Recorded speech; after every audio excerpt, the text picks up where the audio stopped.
Many people have long thought that there would be gradual movement away from the dollar as the dominant international currency, as the United States came to account for a gradually declining share of global trade and global GDP. The fact is that the United States accounts for only about 20% of the global economy in terms of GDP, trade, and so forth.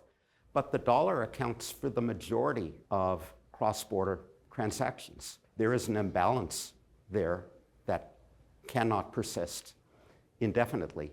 People are right that the dominance of the dollar will decline over time. The question is, if there's movement away from the dollar, what will there be movement toward?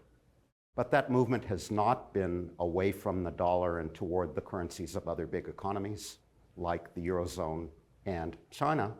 Rather, the dollar has lost ground to the currencies of a bunch of smaller economies, Canada, Australia, South Korea, Sweden, whose currencies have become easier to trade and use because of advances in technology.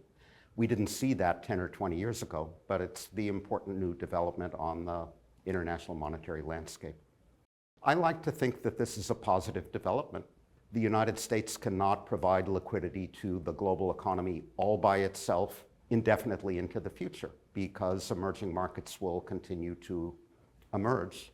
The US will continue to account for a gradually declining share of GDP. So there have to be other sources of liquidity to support 21st century globalization, as the Canadian dollar, the Australian dollar, the other non-traditional currencies are able to play a larger role in cross-border transactions.